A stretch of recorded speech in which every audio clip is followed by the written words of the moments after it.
सभ्यता के इस वृक्ष की जड़ों पर अगला आघात हुआ यूरोप से। 800 वर्षों के झंझावात के बाद भी भारत के सोने की चमक सुदूर यूरोप तक पहुंचती थी। जैसे आज भारतवासी अमेरिका की ओर दौड़ रहे हैं, वैसे ही उस समय यूरोपवासी इंडिया की ओर दौड़ते थे अपने नीरस और विपन्न जीवन को बदलने। धन की भूख ने उन्हें क्रूर बना दिया। व्यापार की अनुमति लेकर घुसे वास्को डी गामा ने कपट से लोगों को लूटा। इतना ही नहीं, क्रूर अत्याचारों द्वारा भारतीयों की आत्माओं का उद्धार शुरू कर दिया। गोवा में जिन यहूदियों को हिंदुओं ने संरक्षण दिया था, उनको भी नहीं छोड़ा, उन पर भी जुर्म किए और जबरन ईसाई बना दिया। ये मिस्र के राजा रैमसेस का शरीर है। इसके नाक में काली मिर्च मिली है। तमिलनाडु के तटों से रोम की वस्तुएं मिली है। हजारों सालों से चल रहे भारत के शांतिपूर्ण अंतर्राष्ट्रीय व्यापार को यूरोपियनों ने ध्वस्त कर दिया।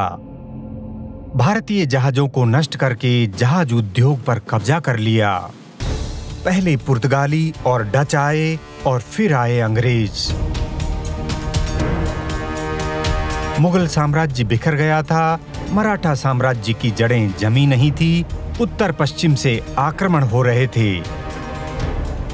ये मौका देखते ही अंग्रेजी कंपनी को सत्ता पर अधिकार करके खुली लूट का विचार आया। लेकिन अंग्रेजों में न लड़ने का साहस था और न ही संसाधन। इसलिए एक कमांडर को घूस खिलाकर भारत के सबसे धनी प्रांत बंगाल पर कब्जा कर लिया। इसके साथ ही मिशनरीज भी बंगालियों की आत्माओं का उद्धार करने के लिए सक्रिय हो गए। लेकिन अंग्रेज अपनी लूट में कोई व्यवधान नहीं चाहते थे। The East India Company had a rule that we have come to India to make money and we have not come here for any other purpose. And if any missionary came, they would send him back by the next ship. So the missionaries had to convince Parliament to pass a law that they be allowed the right to convert in India. For that, they had to say that India was a land of sin and it had evil practices like sati and female infanticide. So they concocted figures of 1,50,000, God knows how many women immolating in Bengal. And it is very interesting that many English officials outside Bengal, they said this is not correct. But in any case, for whatever reason, the East India Company, the British Parliament gave the missionaries the right to convert in 1813. And soon after that, Lord Bentinck abolished sati. And it is interesting that after the abolition of sati, we do not hear of a single case of sati in Bengal. Now, is it possible that if tens of thousands were immolating every year, that suddenly, it's not that there was radio and mobile, and what was the means by which they came to know? And such sudden and complete compliance with an official order is very difficult. Now, in the Ramayana and Mahabharata, for example, how many wives of Dashrath immolate themselves? How many wives in the Mahabharata, the Pandavas or Kauravas immolate themselves? The Mahabharata says that the widows performed ceremonies for them. So if you do a compilation even of these ancient texts, the actual number is very small. Last part I want to make is that in independent India, around 40 cases of sati have been reported from different parts. 2/3 of these are from Rajasthan and not one from Bengal. So that gives a clue that the entire debate on sati was a missionary manufactured debate.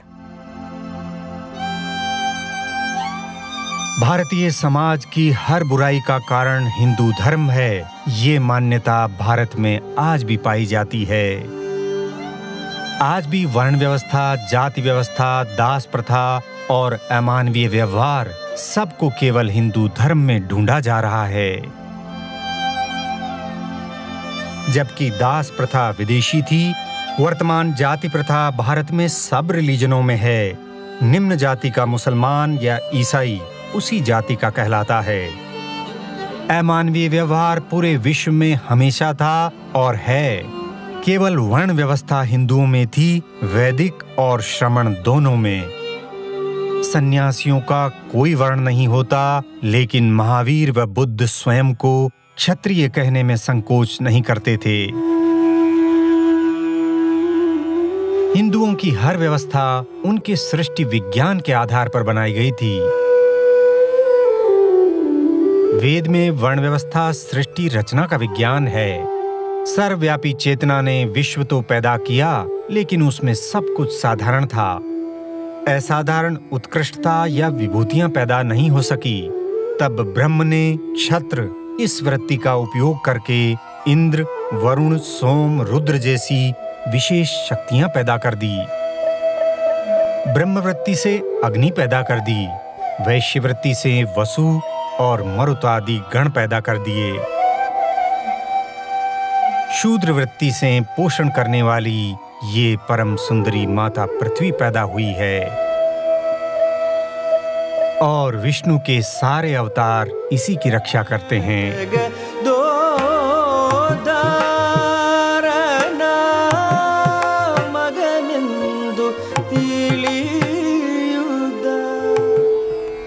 ब्रह्म, क्षत्र, वैश्य और शूद्र से भी श्रेष्ठता पैदा नहीं हो सकी। तब धर्म की सृष्टि हुई। धर्म से ही श्रेष्ठता को प्राप्त किया जा सकता है। इसलिए सब वर्ण धर्म का ही पालन करते हैं। धर्म सत्य ही है। धर्म के सहारे निर्बल भी बलवान को जीतने की इच्छा रखता है। यहाँ चारों वर्णों के लिए विष्णु नाम जप का फल बताया गया है। इससे ब्राह्मण को ज्ञान मिलता है, क्षत्रिय को विजय, वैश्य को धन और शूद्र को सुख मिलता है। शूद्र को सुख मिले ये कामना है। इसमें शोषण का प्रश्न ही कहाँ है। बुद्धत्व प्राप्ति के बाद भगवान का पहला ही उपदेश यह है कि इस जगत में निराभिमानी, संयत, ज्ञानी और ब्रह्मवादी ब्राह्मण के समान दूसरा कोई नहीं है। प्रत्येक व्यक्ति में चारों वर्ण होते हैं, परंतु कोई एक प्रमुख होता है, जिसमें क्षत्रिय और ब्राह्मण वृत्ति प्रमुख है। वो इसलिए श्रेष्ठ है क्योंकि उसमें संयम और तपस्या अधिक है। इसलिए बुद्ध केवल क्षत्रिय और ब्राह्मण वर्णों में ही जन्म लेते हैं। A prejudice that exists in India as well as in the West nowadays, in fact, is mostly borrowed by Westerners from India, where it is a very strong political movement to disparage Brahmins and to use the Buddha as a weapon against Brahmanism, against Hinduism. So there the principle is, and you read 99% of the introductory books on Buddhism, they all start from this paradigm that anything good in Hinduism must have been borrowed from Buddhism. Anything bad in Buddhism must be a contamination from Hinduism. So the basic paradigm is the problem is Hinduism, the solution is Buddhism. Now in the case of Buddhism, this is really strange. You see, the Buddha called himself Arya all the time. And this was the Arya Dharma and so on. Jainism, same thing. You see, if they wanted to rise up against the Aryans, why say Arya all the time? Also, Arya at that time connoted precisely the Vedas, the Vedic culture. So in Buddhism, you get the idea that, you see, what animated him was the idea to revive Vedic culture that had become decadent here and there. Certainly not that he was rising up against Vedic culture. Not if you go to the real sources. I mean, if you read the modern second-hand books, you might get that impression. But the reality is different. So anyway, they nonetheless managed to make the Buddha into some rebel against the vicious invader culture. Buddha क्षत्रियों के संरक्षक थे। ब्राह्मणों ने अपनी प्रतिभा से उनकी दार्शनिक परंपरा को समृद्ध किया।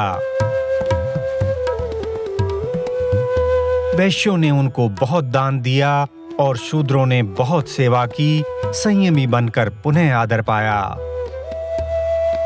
वैदिक व्यवस्था में भी शूद्र दलित नहीं था। शूद्र का देवता था पूषण। ये सूर्य के आदित्यों में से एक है। यात्रा, विवाह और पशुधन का रक्षक है। मौर्यों से पहले नंद राजा शूद्र थे। कौटिल्य ने अर्थशास्त्र में शूद्रों के अधिकारों की रक्षा तथा सब वर्णों को योद्धा होने के लिए कहा है। भारत के इतिहास में हर वर्ण ने राज किया है। हिंदू धर्मशास्त्रों ने शूद्र का व्यवसाय शिल्प, सेवा और कृषि बताया है। उनमें और वैश्यों में व्यवसाय की समानता है। लोग अपने गुण या रुचि के अनुसार वर्ण बदलते थे। वर्ण व्यवस्था हिंदू धर्म की एक गतिमान धार्मिक व्यवस्था थी। विदेशी शासकों की अमानवीय गुलामी के कारण वर्ण व्यवस्था का मूल स्वरूप विकृत हो गया। ये बात निराधार नहीं है। बाली का हिंदू समाज विभाजित या खंडित नहीं है, वर्गीकृत और व्यवस्थित है। भारत में कोई केंद्रीय सत्ता या कोई एक किताब नहीं थी। 100 से ज्यादा स्मृतियां थी, उसमें विरोधी विचार भी मिलते हैं। वर्णों के अंदर जातियां ऊंची नीची होती रहती थी। शास्त्रार्थ से निर्धारित हिंदू धर्म एक खुले स्थापत्य का अनुसरण करता है।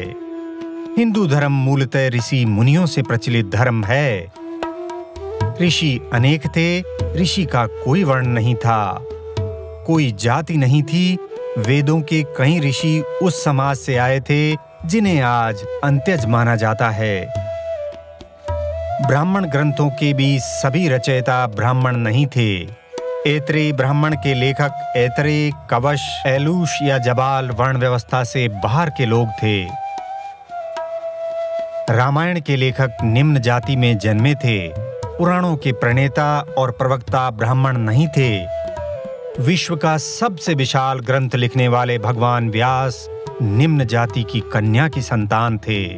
उन्हीं की शिष्य परंपरा में ऋषि उग्रशर्वा और रोमहर्षण आदि सूत जाति के थे, जो आज के हिसाब से निम्न जाति है। पुराणों को नैमिषारण्य में सूत जी के मुख से 18,000 ऋषियों ने सुना था। सूत कौन थे? सूत जाति का यज्ञ से अनिवार्य संबंध रहा है। ये वास्तुवेत्ता थे। यज्ञ वेदिका के निर्माण के लिए नापने की डोरी या सूत्र हाथ में लिए रहते थे, इसीलिए नाम हो गया सूत्रधार। यही सूत नाटक के भी सूत्रधार हो गए, क्योंकि यज्ञ के समय वे ही अभिनय द्वारा आख्यानों का प्रस्तुतिकरण करते थे। नृत्य के लिए सूत को और गायन के लिए शैलूस को बुलाने का निर्देश है।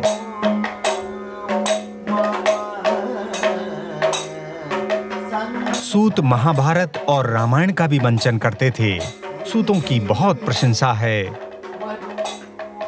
सूतों का सहयोग अनेक कारीगर और शिल्पी करते थे।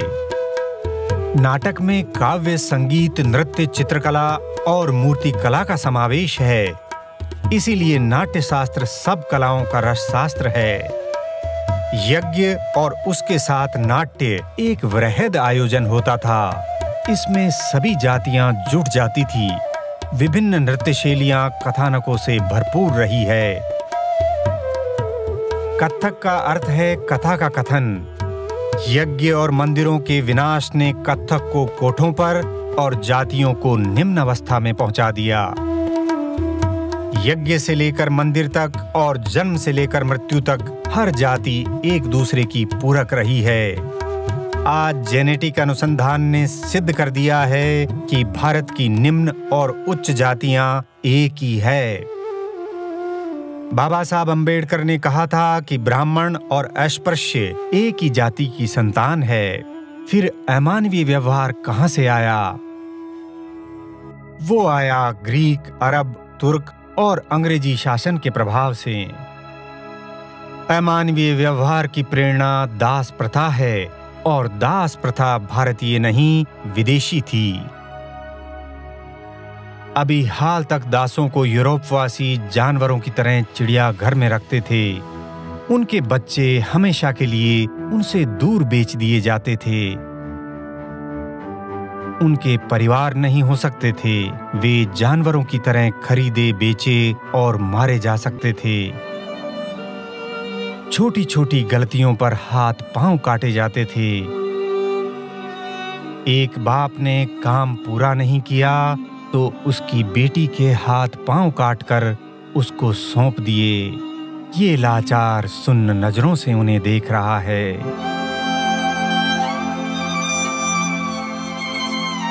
उसी व्यवस्था को पोषित करने वाले न्याय विशेषज्ञ आज भी पूरे विश्व में न्याय के देवता कहलाते हैं। आज भी उन्हीं को पढ़कर लोग न्यायाधीश और वकील बनते हैं। दास मालिकों की संतानें भारत को मानवाधिकारों पर उपदेश दे रही है। भारत में 40 साल तक ग्रीस के राजदूत रहे मेगास्थनीज ने लिखा है कि भारत में दास होते ही नहीं है। ये बात 300 ईसा पूर्व की है। लेकिन भारत में दास तो थे, लेकिन वो मेगास्थनीज की नजर में नहीं आए, क्योंकि भारतीय दास ग्रीक जैसे नहीं थे। Condition in which somebody can become das, you cannot make das. A Brahman was not allowed to become a das, and he was not allowed to take anybody as a das. Number one. Only for the physical survival, you could accept das, to become das of somebody. Das means, suppose you have problem with physical survival because of time of famine, you don't have anything to eat, but I have enough. So you become my das. You come and say that I am your das. So as long as that famine condition remains, you work in the house, earn your livelihood, and once the famine condition is over, you are free to go back. If there is anything due, please pay and go back. Nobody could actually make you slave for all your life. And remember, it's an amazing thing. Slaves had the right of their own property. Slaves have the right of their own life. You could not take it away. Family, more than that, if there is a girl who has pledged herself as a das, owner had no right to have any physical relationship with them. In case he went for it, offspring will have the same right in the property as a real son, as a real wife's son.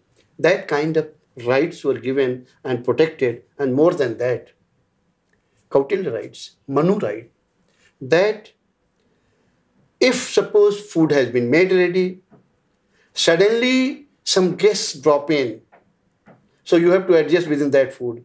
Manu orders very clearly, Manu says, orders very clearly, that no share will be reduced of das. He will get his full meal, rest would be divided in order to accommodate the guests. That kind of things were there.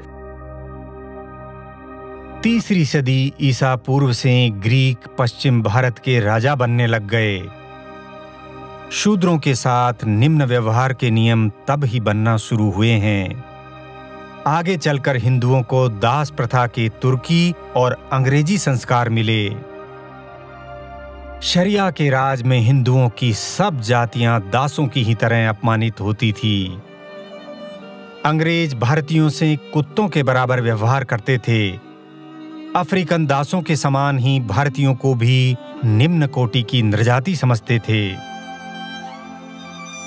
कुछ अंग्रेज तो इतने क्रूर थे कि नौकर अगर पंखा झलने में सुस्ता जाता था तो उसे लातों से मारते थे।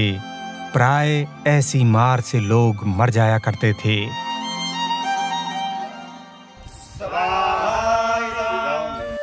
मनुस्मृति ने शिल्पी के हाथ को पवित्र माना है। यज्ञ तथा मंदिर पर्यावरण के अभिन्न अंग पवित्र हाथों वाले ये कारीगर और शिल्पी ही मूल जातियां थी। जाति अर्थात ज्ञाति, जातियां दरअसल ज्ञातियां थी शिल्प कला और ज्ञान की।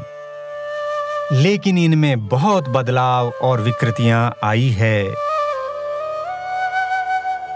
मुस्लिम शासकों के मंदिरों पर विनाशकारी प्रभाव ने और अंग्रेजों द्वारा उद्योगों के विनाश ने जातियों को दलित अवस्था में पहुंचा दिया। कारीगरों के साथ दासों जैसा व्यवहार हुआ। अत्याचारों से बचने के लिए बुनकरों ने अंगूठे काट लिए। कारीगरों ने आत्महत्याएं कर ली, भूख से मर गए। जो बात भारतीय समाज के बारे में मैगस्थनीज ने कही, वही बात 2200 साल बाद फिर कही मार्क्स ने। मार्क्स ने माना कि भारतीय समाज शोषण मुक्त है, परंतु पशु पक्षियों और पेड़ों को पूजता है, इसीलिए हम उसे नष्ट करेंगे और इसमें बड़ा मजा आएगा। सिर्फ मजे के लिए संघर्ष पैदा करने में आज भी मार्क्सवादी लगे हैं। जाति व्यवस्था में संघर्ष नहीं, सहयोग था। समाज का कोई कार्य एक दूसरे के बिना संपन्न नहीं हो सकता था। जातियों का अपने आर्थिक व्यवसाय पर एकाधिकार था। कुम्हार ही घड़ा बना सकता था और कोई नहीं। चर्मकार ही जूते बना सकता था और कोई नहीं। ये बात बहुत बड़ी है। और उससे बड़ी ये बात है कि सब समाज में आत्मसंतुष्टि के साथ रहते थे। एक जाति दूसरे के धंधे में घुसने की गिद्ध दृष्टि नहीं रखती थी। आध्यात्मिक ज्ञान के सब अधिकारी थे। चर्मकार रैदास समाज में पूजनीय थे। राजपूत मीरा के गुरु थे। उनकी कठौती को गंगा के समान पवित्र माना गया है। लेकिन आज तक उपनिवेशिक मानसिकता के लोग और उनके गुलाम बुद्धिजीवी भारत की दुर्दशा का कारण भारतीय सभ्यता या हिंदू धर्म को मानते हैं। विवेकानंद को अमेरिका में कहा गया कि हिंदू धर्म के कारण ही भारत गरीब है। अगर वह ईसाई हो जाए तो अमीर हो जाएगा। विवेकानंद ने उनको दर्पण दिखाकर कहा, हम आपकी तरह किसी को मारकर अमीर नहीं बनना चाहते। नहीं चाहिए दूसरों के खून से सनी अमीरी। हम गरीबी अच्छे हैं। 20वीं सदी के अंत तक ये बात और भी फैला दी गई कि भारत के आर्थिक पिछड़ेपन का कारण हिंदू धर्म है। लेकिन 21वीं सदी तक आते आते सत्य सामने आ गया। दुनिया भर में इस तरह की रिपोर्टें आने लगी थी कि भारत व चीन दुनिया के सबसे समृद्ध देश थे। यूरोप ने उन्हें लूटा और बर्बाद कर दिया। इस बात की सच्चाई जानने के लिए दुनिया के OECD देशों ने एक व्यापक अध्ययन की योजना बनाई।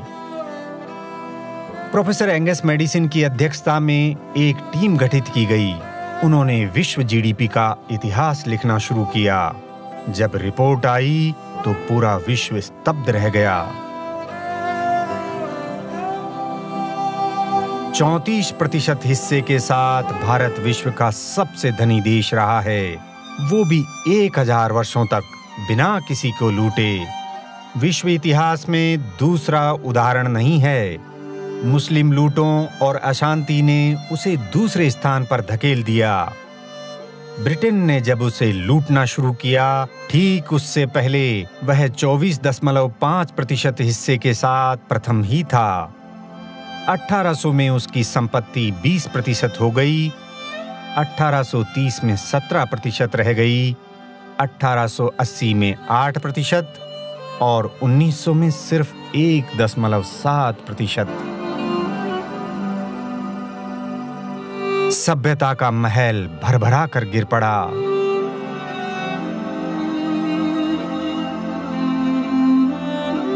इंडस से इंडस्ट्री शब्द निकला प्रतीत होता है। जो समाज इंडस वैली सभ्यता से ही उद्योग प्रधान था, वही केवल 100 सालों में गरीब होकर कृषि प्रधान हो गया। अकाल पड़ा तो 1/3 जनता मर गई। फिर भी कंपनी के राजस्व में बढ़ोतरी हुई। किसान ने लगान कहां से चुकाया?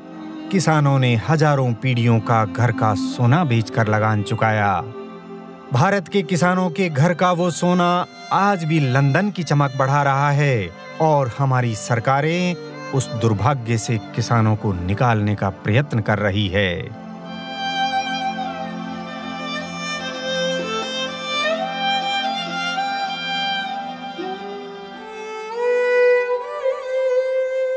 सोना, चांदी, खनिज, अनाज, यहाँ तक कि घास तक छीन ले गए अंग्रेज। एक कलेक्टर ने वायसराय को लिखा कि बरसात नहीं हुई है, अनाज नहीं बोया गया है, खेत में सिर्फ घास ही है, लगान का लक्ष्य पूरा नहीं हो सकता। वायसराय के यहाँ से जवाब आया कि घास अच्छी चीज है, उसे बेचकर पैसा भेज दो। विश्व की सबसे उपजाऊ भूमि, जिसमें मानसून का सबसे ज्यादा पानी बरसता है, वहां अकाल पैदा कर दिए गए। करोड़ों लोग भूख से मरते रहे। भारत का अनाज एम्पायर की सेनाओं को जाता रहा। जो लोग अन्न को ब्रह्म कहते थे, भोजन को खाते नहीं ग्रहण करते थे। पहले गाय, कुत्ता, ब्राह्मण, साधु, दास और अतिथि को देकर बाद में ग्रहण करते थे, वे ही दाने दाने को तरस गए और उनकी देह को कुत्ते खा रहे थे। भारत की जनता मूलतः शाकाहारी है। जब तापमान 40 से ऊपर जाता है तो नमक के बिना जीवित रहना असंभव हो जाता है। नमक पर भारी टैक्स लगा दिया, उसे निर्यात करके अरबों कमाए। भारतीयों ने सोचा भी नहीं था कि कोई उन्हें इस तरह से भी मार सकता है। नमक की कमी से बच्चे गर्भ में मर गए। अंग्रेजों ने भारत में अकाल पैदा कर दिए। केवल 120 साल में 31 बड़े अकाल पड़े। छोटे छोटे अकाल लगभग हर साल पड़ते थे। इन अकालों में कई बार करोड़ों की संख्या में लोग मरे। अंतिम 1943 में पड़ा, जिसमें 40 लाख लोग मर गए। उस समय ऐसा लगा कि पश्चिम के मानवीय सिद्धांत पश्चिम की अधार्मिक सभ्यता पर एक मासूम मुखौटा है।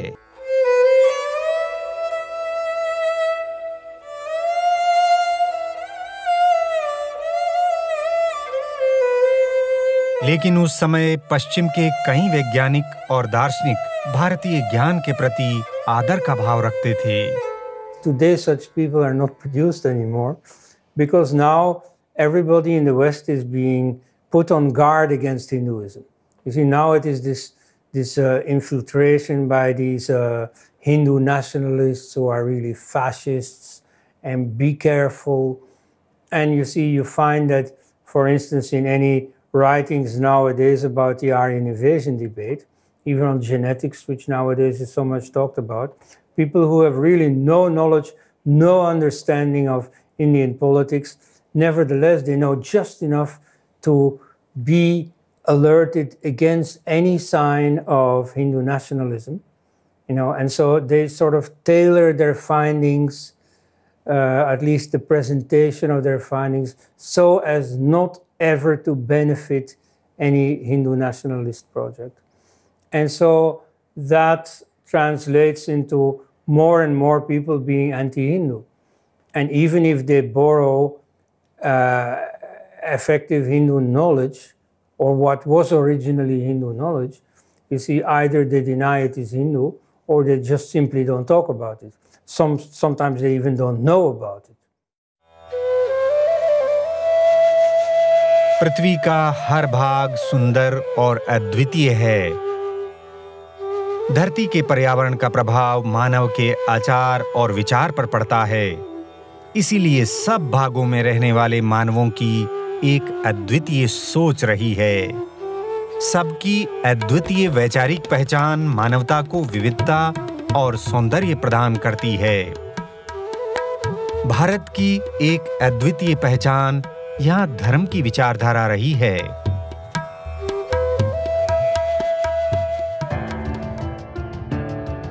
धर्म को रिलीजन मानकर मिटा दिया गया है। धर्म के विग्रह राम को काल्पनिक बता दिया गया है। धर्म के अगले स्मारक बुद्ध को मिटाने की प्रक्रिया शुरू हो गई है। विपश्यना को माइंडफुल मेडिटेशन और पद्मासन को क्रॉस लेग सिटिंग कहा जा रहा है। ये बौद्धिक विध्वंस है। ऐसे ही सभ्यताओं का विनाश होता आया है। इसके परिणाम भारतीय मन पर स्पष्ट देखे जा सकते हैं। आज भारतीय ऋग्वेद की पवित्र भूमि के पश्चिम छोर को भूल गए हैं। जिस मात्रा में नदी पूजन की संस्कृति गई, उसी मात्रा में भारत की पवित्र भूमि गई। अपने पूर्वजों द्वारा पूजी गई कुभा, गोमती, क्रुमु, सुसर्तु, श्वेत्या, महतनु और स्वात नदियों का नाम आज भारतीय नहीं जानते।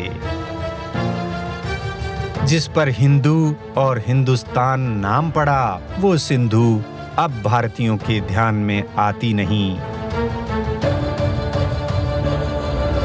दो तरफ संसार की सबसे ऊंची पर्वतमाला, दो तरफ समुद्र, चारों ओर से सुरक्षित भूमि, सबसे उपजाऊ भूमि, ये स्वरूप भी 1000 साल पहले भारतीयों से विस्मृत हुआ है।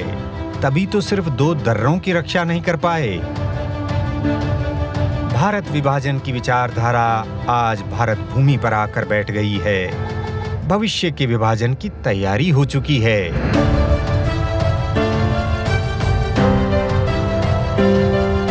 काटने से पहले अंग को सुन्न किया जाता है। श्रीनगर का ये विचार नाग मंदिर सुन्न पड़ा है। यहाँ कभी आचार्य शंकर और अभिनव गुप्त जैसे दार्शनिक शास्त्रार्थ करते थे।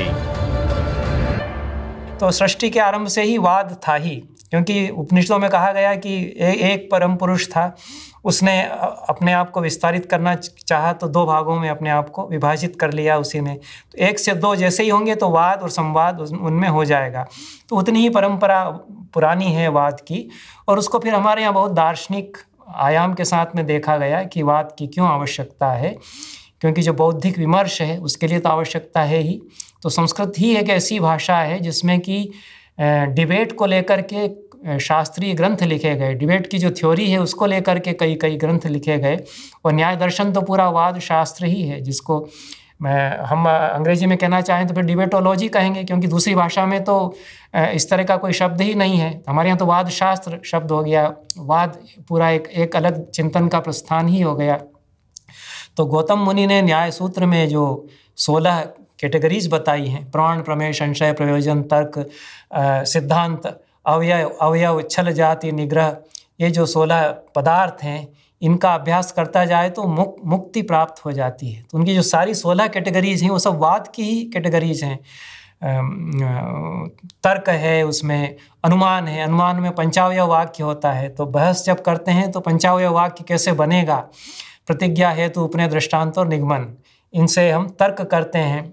तो मेरी हाइपोथेसिस ये है, उसके लिए उदाहरण मैं ये दूंगा, उसमें फैलेसी ये हो सकती है। तो ये सारी बहुत जटिल व्यवस्थाएं उन्होंने जो वाद की बनाई, उसमें निग्रह स्थान है, तो उसमें उन्होंने करीब 20 निग्रह स्थान बताए, और 22 निग्रह स्थान और 24 जातियाँ उन्होंने बताई।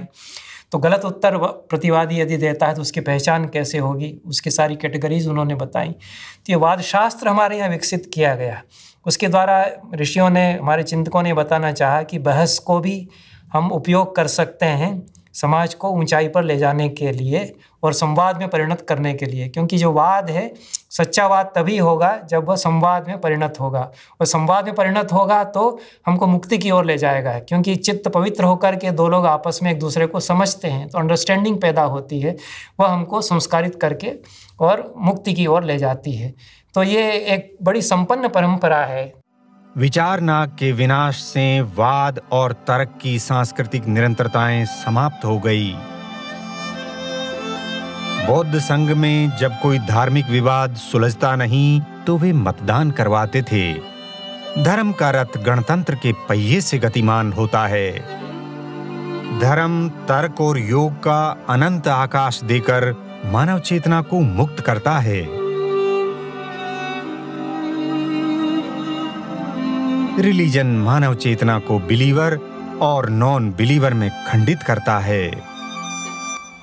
ऋग्वेद से प्रारंभ करें, पहली पंक्ति को देखें। ऋषि जब अग्नि की स्तुति करता है तो इस रूप में नहीं करता कि मैं स्तुति करने वाला पुरोहित हूँ और अग्नि मेरे सामने रखा हुआ देवता है जिसकी मैं स्तुति कर रहा हूँ। नहीं, मैं ही अग्नि हूँ, अग्नि ही मैं हूँ, पूरे अस्तित्व से जोड़ रहा है।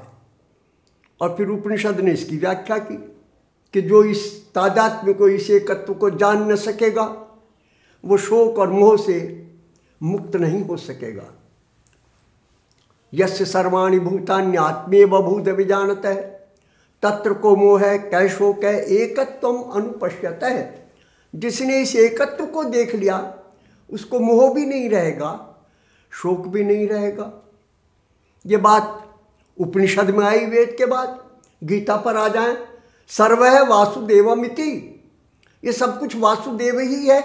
आप देखते हैं कालक्रम में किस प्रकार से एक ही बात को भिन्न भिन्न ग्रंथ किस तरह से कह रहे हैं। भगवान महावीर को देखें, अहिंसा को केंद्र में रखकर किस बात को कह रहे हैं। तुममसि तुमम नाम जम हंतव्यमिति मन्नसि, जिसको तू ये सोचता है कि इसका मैं हनन कर दूंगा वो कोई दूसरा नहीं है, तू स्वयं ही है। खंडित चेतना का उपचार विज्ञान के पास नहीं है। विज्ञान परिस्थिति में परिवर्तन कर देता है, व्यक्ति को नहीं बदलता है। ज्ञान का काम परिस्थिति में परिवर्तन तो करना है ही, व्यक्ति का रूपांतरण भी है। ऐसे समझे, मान लीजिए कोई अर्थशास्त्री है और वो ये सोचे कि मुझे परिवर्तन करना है, तो वो ये करेगा कि गरीबी को दूर कर देगा और आदमी अमीर हो जाएगा। लेकिन ये भी परिवर्तन ही हुआ, रूपांतरण न हुआ। इस अर्थ में कि अगर एक गरीब आदमी अमीर हो जाता है तो क्या ज़रूरी है कि उसका लोभ भी समाप्त हो जाए। हमने ज्ञान को सर्वोपरि माना। ध्यान का बहुत शोर रहता है, लेकिन ध्यान को भी हमने द्वितीय श्रेणी का माना, क्योंकि ध्यान का प्रभाव भी अस्थाई होता है। स्थायी प्रभाव उस ज्ञान का है जिसे हमने अपरोक्ष अनुभूति शब्द से कहा, साक्षात्कार शब्द से कहा, to know by identity Shri Arvind ने कहा। पदार्थ को उसके साथ तादात्म्य संबंध स्थापित करके जानना है। हम पदार्थ के चारों तरफ घूमते रहेंगे, ये भौतिक विज्ञान का तरीका है। उसके चारों ओर के परिवेश को जानेंगे, उसकी विशेषताओं को जानेंगे, लेकिन उन विशेषताओं के बीच जो ओतप्रोत विशेष्य है उसको नहीं जान पाएंगे। जो उन विशेषताओं से विशेषित है उसे नहीं जान पाएंगे। उसे हम तभी जान पाएंगे जब अपना तादात्म्य संबंध उसके साथ स्थापित कर लें। विज्ञान ने हमें सुख भी बहुत दिया है, लेकिन दुख भी बहुत दिया है। प्रकृति शक्ति इसने यंत्रों से सबकी छीनी, शोषण कर जीवनी बना दी जर्जर झीनी। आज से 1000 साल पहले भारत में एक योगी हुए। वह योगी कश्मीरी पंडित थे। उनका नाम था अभिनव गुप्त। उन्होंने पूरे भारत की खंडित चेतना का उपचार किया था। So there are many different schools of philosophy, and when we study Indian philosophy here, we see all of them arguing with each other. There's Sankhya, Yoga, Advaita, then there's Buddhism, Jainism, etc. Now, what we see in this Pratyabhijna school, which developed in Kashmir from around the 9th century, which also Abhinavagupta did not invent, he wrote commentaries on it and developed it further, is that we see how all of these different systems of Indian thought, they all come together in Abhinavagupta.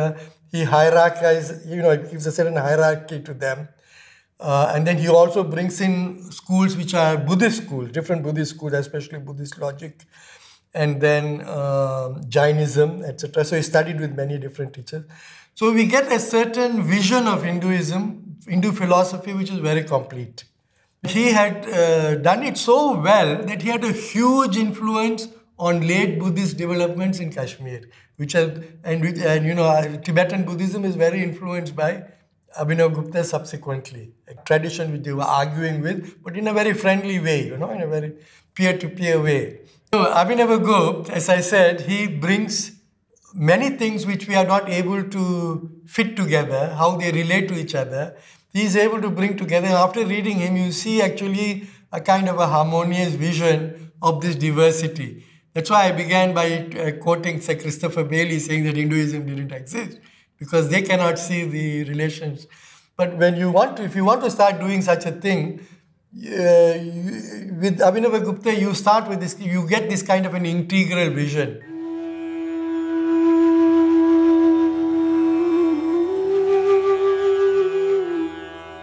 अभिनव गुप्त ने कहा था कि ये पूरा विश्व अनंत चेतना का ही लीला विलास है। भारतीय संस्कृति या भारतीय सभ्यता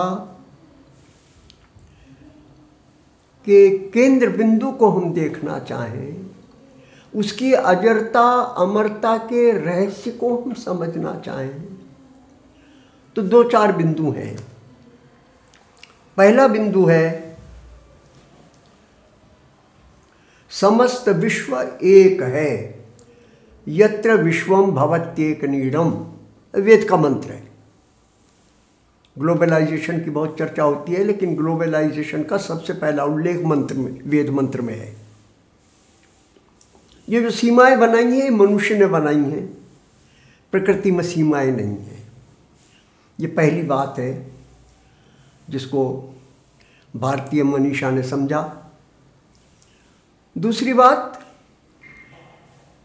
जैसा पिंड में है वैसा ब्रह्मांड में है, क्योंकि जिन तत्वों से पिंड बना है उन्हीं तत्वों से ब्रह्मांड बना है। तीसरी बात, पिंड और ब्रह्मांड के बीच कोई भेदक रेखा नहीं है, भक्ति की चर्चा होती रहती है। यानी जब पिंड अपने आप को ब्रह्मांड से अलग समझने लगता है तो वो विभक्त हो जाता है। इस शब्द का मैं प्रयोग कर रहा हूं, विभक्त का माने भक्त नहीं रह जाता। लेकिन जब वो ब्रह्मांड से जुड़ जाता है, पूरे अस्तित्व से जुड़ जाता है, तो वो भक्त हो जाता है, यानी वो भाग बन जाता है सारे का। ज्ञान हो, कर्म हो, भक्ति हो, ये 3 धाराओं की चर्चा गीता में विशेष रूप से है। तीनों मार्गों का मूल मंत्र एक ही है, अहंकार का विसर्जन। ज्ञान का अर्थ है क्योंकि मैं संपूर्ण का अंग हूं, इसलिए संपूर्ण की इच्छा से जैसा हो रहा है वैसा हो रहा है, मैं करता नहीं हूं किसी चीज का। अहंकार विमूढ़ आत्मा करता हम इति मन्यते। ये ज्ञान में अहंकार के विसर्जन की समझ है। भक्ति में अहंकार के विसर्जन का अर्थ है मैं भक्त हूं, भाग हूं पूरे अस्तित्व का।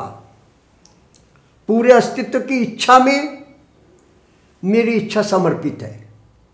ये भक्ति का तरीका है अहंकार को समाप्त करने का। कर्म में, कर्म का जो भी फल है वो प्रकृति से आया है और प्रकृति में ही जा रहा है। कोई फल मैं पैदा नहीं कर सकता हूं, प्रकृति ही सब कुछ पैदा कर रही है, इसलिए उस पर प्रकृति का ही अधिकार है, मेरा अधिकार नहीं है। माँ फलेषु कदाचन, ये कर्म के द्वारा अहंकार के विसर्जन का तरीका है। भारतीय सभ्यता और संस्कृति के विस्तार और गहराई को नापने के अनेक प्रयास हुए हैं। हमारा भी एक छोटा सा प्रयास था। भारतीय इतिहास के 3 बिंदुओं को पकड़कर हम इसका सार समझाते हैं। वेद प्राचीन शिखर हैं, अभिनवगुप्त मध्यकालीन संगम है। महाकवि प्रसाद की कामायनी इसे आधुनिक मानव तक पहुंचा रही है। कर रही लीलामय आनंद महाचिति सजग हुई सी व्यक्त। लीलामय आनंद महाचिति सजग होकर व्यक्त, आनंदमय चेतना हम सब में सजग होकर व्यक्त है। फिर भी हम तनावग्रस्त हैं, दुखी हैं, क्यों? ज्ञान दूर कुछ क्रिया भिन्न है, इच्छा पूरी क्यों हो मन की। एक दूसरे से न मिल सके, ये विडंबना है जीवन की। मानव दुखी है क्योंकि ज्ञान की दिशा कुछ है, कर्म की दिशा कुछ है। इच्छाएं पूरी नहीं होती, जीवन खंडित है। आनंदमय सर्वव्यापी चेतना की नाचती गाती दैव विविधता मानव जीवन में नहीं है।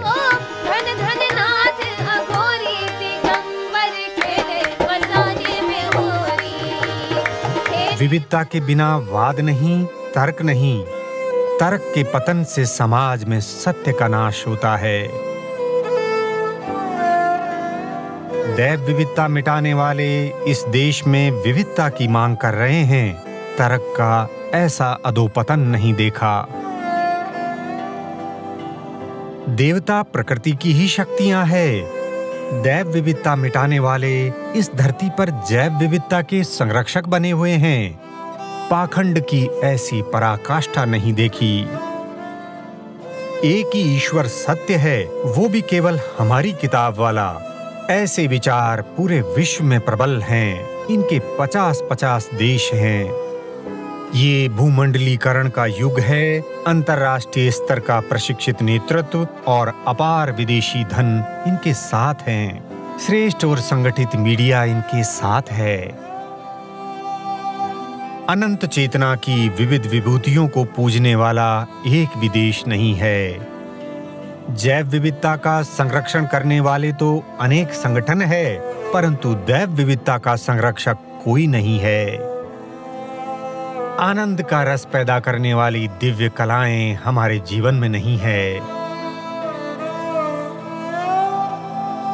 कला की देवी भारती को लुटेरे ले गए और भोजशाला में कब्रों का वास है। नटराज की आनंद भूमि पृथ्वी के पटल से मिटती ही जा रही है।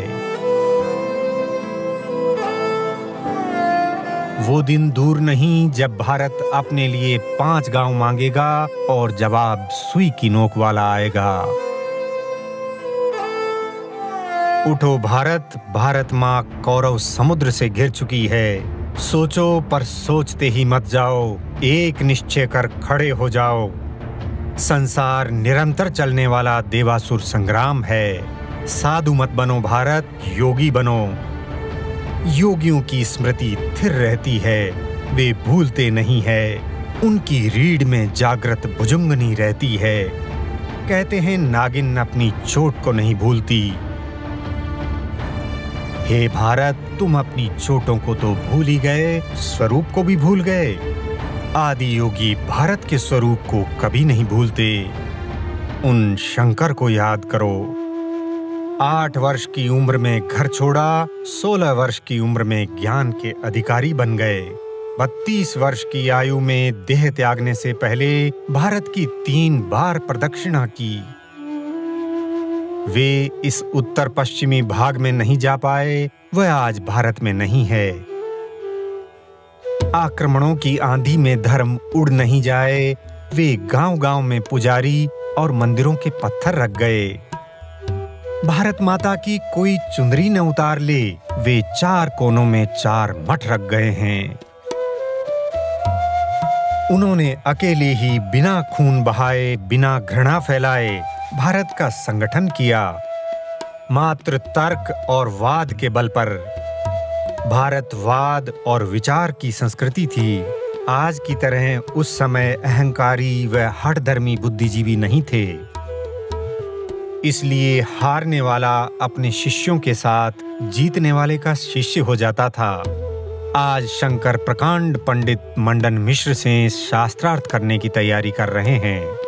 मंडन मिश्र कर्मकांड व गृहस्थ मत के समर्थक हैं, जबकि शंकर ज्ञान व सन्यास के। यदि शंकर हारते हैं तो उन्हें सन्यास छोड़कर विवाह करना है, और यदि मंडन मिश्र हारते हैं तो उन्हें गृहस्थ और पत्नी को छोड़कर सन्यास लेना है। इस वाद विवाद का निर्णायक तय करना था। मंडन मिश्र ने सोचा शंकर बच्चा है, इसीलिए उन्होंने शंकर से कहा, तुम अपनी इच्छा अनुसार निर्णायक चुन सकते हो। शंकर ने और भी बड़प्पन दिखाते हुए मंडन मिश्र की पत्नी से कहा, माँ, आप निर्णायक बने। भारती स्वयं भी बड़ी विद्वान थी। हाँ कर दी, पर एक क्षण के लिए ठिठक गई। अगर पति हार गए तो सन्यासी होंगे, वह जीते जी विधवा हो जाएगी। परंतु ये देश सत्य के लिए बलिदान हो जाने वाली वीरांगनाओं का था। वह प्रकांड पंडिता निर्णायक के आसन पर जम गई। उसने कहा, आप दोनों बड़े विद्वान हो, वाद लंबा चल सकता है। मैं शास्त्रार्थ के प्रारंभ में प्रतिदिन ताजा फूलों की माला दोनों को पहना दूंगी। जिसकी माला पहले मुरझा जाएगी, वह हारा हुआ मान लिया जाएगा। कहते हैं 18 दिन तक शास्त्रार्थ चला। फिर अचानक एक प्रश्न का उत्तर देते समय मंडन मिश्र विचलित हो गए और उनकी माला मुरझा गई। वे शास्त्रार्थ हार गए। वे महान विद्वान तो थे, परंतु केवल शब्द ज्ञान के, अपनी भावनाओं पर नियंत्रण नहीं रख पाए। उद्वेग से शरीर का तापमान बढ़ा और माला मलिन हो गई। मन को नहीं जीता था, प्रकृति मुक्त नहीं थे, लेकिन शंकर शंकर थे। सदियां बीत गई, उनको गए। क्या वो आज भी हमारा पथ प्रदर्शन कर सकते हैं? परंपरा कहती है कलयुग में शंकर ही हिंदुओं के गुरु हैं। पूर्वाग्रहों से ऊपर उठकर निर्लिप्त और शांत रहते हुए सत्य की स्थापना के लिए बहस कैसे की जानी चाहिए, इस विषय में शंकर सभी प्रजातांत्रिक समाजों के लिए गुरु ही हैं। उन्हीं के चरण कमलों का स्मरण करते हुए भारत की इस योगमय सांस्कृतिक यात्रा को विराम देते हैं। चरणाम्बुज निर्भर भक्तः संसार दचिरात् भवमुक्तः। गुरु चरणाम्बुज निर्भर भक्तः संसार दचिरात् भवमुक्तः। सेन्द्रिय मानस नियमादेवं सेन्द्रियमानस नियमादेवं द्रक्षशीलि च हृदयस्थं देवं भज गोविन्दं भज गोविन्दं।